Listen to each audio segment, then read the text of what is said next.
Okay, so this is part 2 of my earlier video about how, when their body recognises, before the mind does.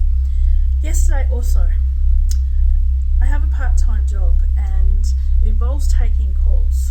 And during that time, I had look, he was so lovely. It was a male caller. He told me he was 85 years old. He was kind, he was polite. He was so full of compliments. He absolutely loved me, you could tell. He kept telling me how wonderful I was, that he was, listening to a human voice, how much he appreciated my help, and that, he'd be passing on good feedback about me. And he went on and on and on and on for about 7 minutes. He was genuinely pleasant, harmless even, and yet something in me tightened. There was a point during that conversation, it was a flicker of discomfort. It was a familiar unease in my body, that I couldn't quite explain. It confused me. It really did, because it was really uncomfortable. So after that call, I did feel triggered, okay? I took a break, I breathed, and then I came back. I really did find myself confused over this one. Why the hell did I react? He was being nice. He was pleasant. I couldn't, he's not the type of call that I would have thought I'd get triggered over. And then I went on about my day, okay? And the earlier thoughts about, what had landed for me earlier, I started going back to that, and, and then it clicked. He was complimenting me. And my body, that same one that spoke to me that morning, it recognised the pattern before I did, okay? I wasn't triggered by him.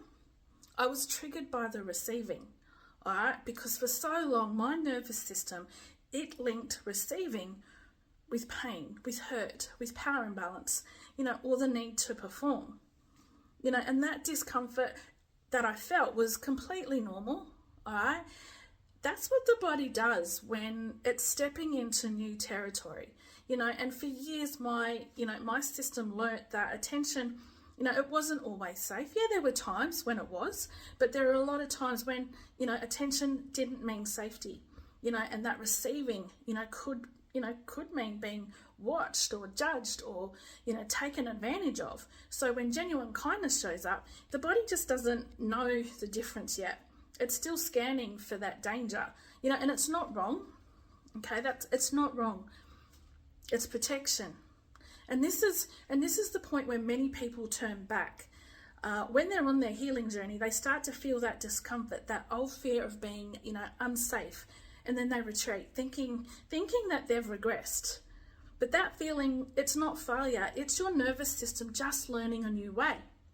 So when you pause and when you breathe and then when you become aware, you stay present long enough to allow instead. Okay, you allow instead of retreat. And that's where the real healing starts to land. And that's the difference between repeating a pattern and rewriting one. Look, healing, it's not linear, it's layered, and sometimes, it's going to look like noticing your triggers and choosing peace instead of panic. Look, if this resonates with you, if this has ever happened to you when you've been on that healing journey, okay, and then suddenly you're confused because, you've got someone being genuinely kind to you, but it doesn't sit right with you. If you've ever felt your body react before your mind absolutely understood why, drop me a me too below, okay? Follow along for, more conversations, okay? I'm going to have more conversations about healing, rising, and learning to receive from wholeness and not hurt.